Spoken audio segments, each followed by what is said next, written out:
Now, I honestly don't know if the best thing I should say is disclaimer, but my dog is beside me and he's sleeping and he's snoring.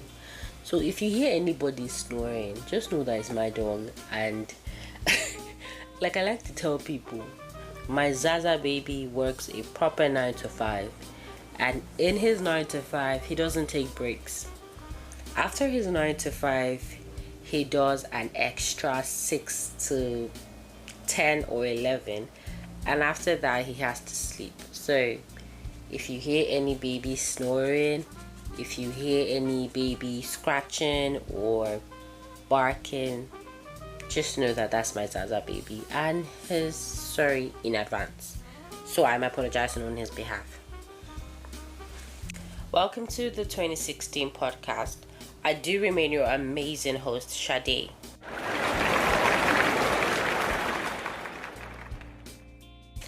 Today we are going to be talking about finding your motivation when you're stuck.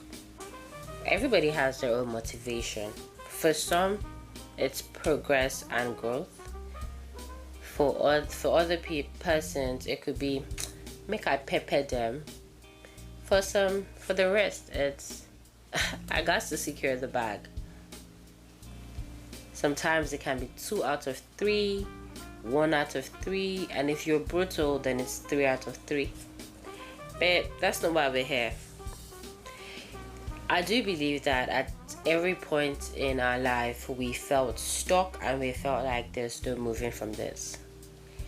And at that point where we felt this way, we probably just sat down and exclaimed the usual Nigerian term, "Omo, this life I can't come and kill myself."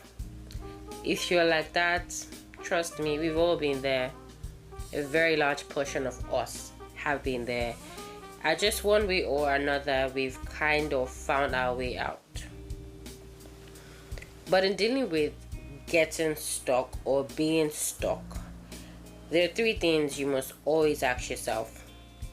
And they are the 3 W's of being stuck. Why, who, and where. Why in terms of why did you start? Who in terms of who did you envision yourself to be at the end of the journey? And where is the final destination? In being stuck or in trying to find motivation, I do think aside the 3 W's are like your guiding force. They are the things that you always fall back to. But before you find something to fall back to, there are certain things I think you need to take note of in dealing with stagnations. I'm trying to prevent the use of that term stagnation. Let's just put it as when you're not making progress, right? I think the first thing is you have to find the cause. Again, this boils down to why. Why are you not moving forward? Why do you have to take that paper 4 times? Why is there a level of no progress record in a journey you're making? Once you find the cause, once you understand where the problem is coming from, I am of a great belief that you will understand how to tackle it. You're not losing weight. Why are you not losing weight? You're writing that paper 7 times. Why do you have to write that paper 7 times? These are questions that you constantly need to ask yourself. That's why it's always advisable to have achievable goals. It's always advisable to have a specific timeline. This allows you to know when you're making progress, when you're not making progress. I'm sure it was like our ABC in school, the whole SMART ideology, the specific, measurable, achievable, relevant, and time bound. Once you have these 5 things in place, it's always very easy to trace where the problem is coming from. If you know me and if you're very used to this podcast, you know that most examples I give always relates to weight loss. And that is, I'm going to say this like a million times by the time I have like a million episodes on my podcast. But there was a time in my life where I was very much focused on being fit and having a certain size, or being of a certain size, having a certain shape. Yeah, there was that time. There's still that time, but I think I have researched and I have carried out. I have done my assignment, let me put it that way. So I know what I meant to do, how I meant to do it, and I'm applying what I meant to do. Back to our episode though. So yes, you have to find the cause. You have to understand why A, B, C, D, E, F is happening. You have to understand why it's happening in the frequency as to which it's happening. If you don't understand this, then you're as good as not going to make progress. You're as good as literally remaining in the same spot and complaining. And then you see yourself, you start saying things like, I'm sure Amaka is using drugs. Or you see your mates progressing and then you be like, I'm sure she's sleeping her way to the top. She's not sleeping any way to the top. She is literally putting in the work. And I'm very much sure that if you do put in the work, you get to the top. Another thing is you have to check the environment. Some environments are not healthy for growth. And as much as this is going to hurt, yeah. So I'm going to bring back a tweet. I'm always seeing a tweet, guys. Like, I think I spend a large portion of my life on Twitter, and that has to change. So please pray for me as we enter the month of October. Shade, be serious. Be serious. Okay, as Nigeria is celebrating independence, apparently I heard it's going to be low-key. I don't know how Independence Day is low-key, but as Nigeria is celebrating Independence Day, pray for my independence from Twitter. Help me, guys. Twitter, they carry me, they go where I don't know. So yeah, basically you have to change your environment. So back to the tweet I saw. This guy was like, this is not an economy to quit or resign from your job. And now it brings me back to another tweet I'm always saying. If you die on your job, it's 1 minute silence. And trust me, not everybody in your organization is going to observe that silence. But here, 1 minute silence and your position is gone. So does this apply the point of not resign? This is not the economy to resign in. Does this apply to toxic work environment? Well, back to my episode. I didn't tell you to resign. So if you do resign and you say Shade did not see anything. But yes, sometimes you have to change your environment. As beautiful or as aesthetically pleasing your environment is, it could be what's killing you. The little agriculture I can remember then, certain crops don't go on certain soils because they be saying, hey, you're not my man. If you get my point. If you don't get that point, then I don't know what you want to get. But there are certain environments that you will never grow in. You can never grow in. It's not sway, it's not cause. But I think the human nature is reading with, I need to find a solution here. It's the same way how some people just don't progress in certain states and others do. So you might be the kind of person that be like, hey, jackpot. And then you finally jackpot. And there's still nothing to show for it. You might actually be the same person or another person that will jackpot and then there's a whole lot to show for it. I think the first thing is people, aside, finding the cause and as to why you're stagnated or why you're stuck, why there's no progress, we don't really understand our environment. We think because it worked for Angela, it's going to work for me. Or we think because Tunde is thriving, then me too, I will thrive. Auntie, uncle, it doesn't work that way. Different strokes for different folks.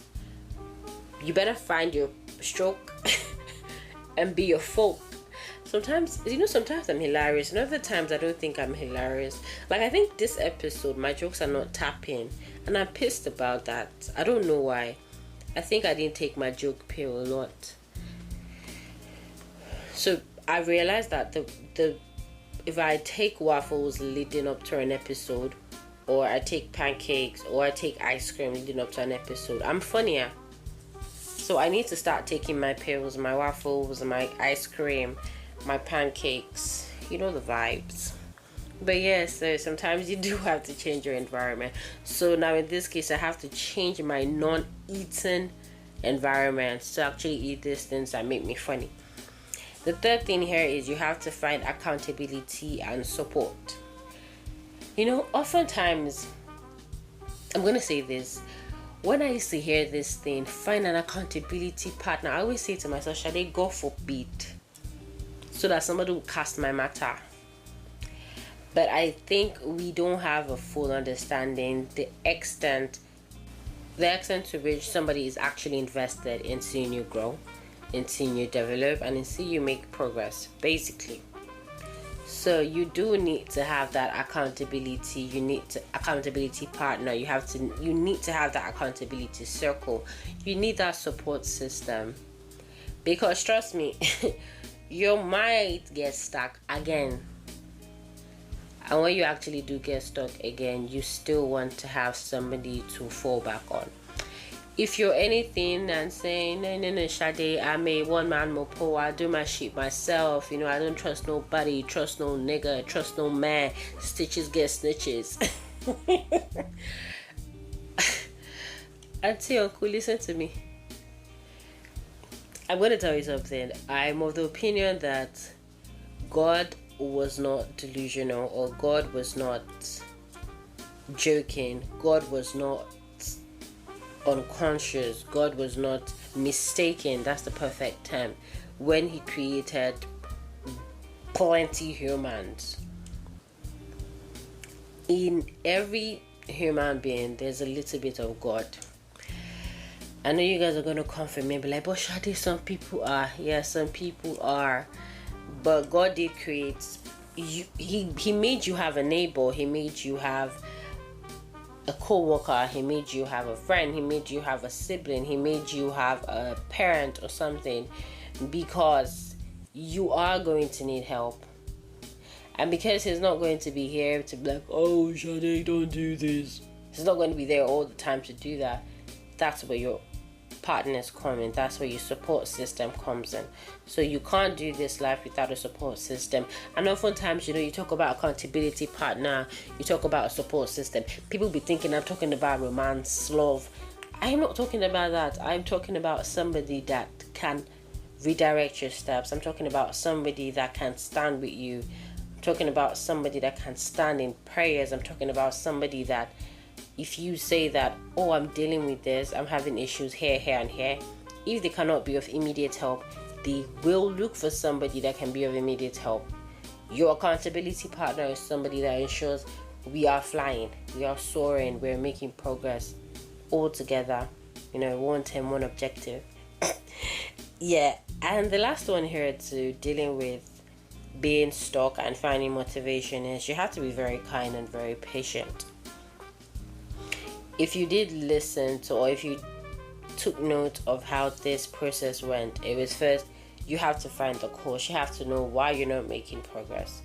And after that, if it's a thing that has to do with environment, I do think the second point is a probability. If it's your environment, then you have to change your environment. If you're not... I was about to give a very silly ass example, so I'm not going to do that. But yeah, you're going to look at your environment. The third thing was, taking accountability partners serious, taking your support circle serious. Then we came to the last point, which is you have to be kind and you have to be patient. You cannot go through 1, 2, 3 and decide that number 4 you will disregard it. You must be very kind. You must be very patient to yourself. You must be able to say that, Shadi, fine, it's going to take you 2 years to get this. It might not even take you 2 years. It might take you a year and a half. It might take you a year. but you need to start from the beginning. You need to understand that, okay, I'm starting from a point where I need to understand the process, where I need to cherish the process, right? You can't be like a lot of pounds weight and then you'll be like, I want to lose all my fat in 3 months. And see, you're in the Lulu. You're in the Lulu land. Big as the Lulu land.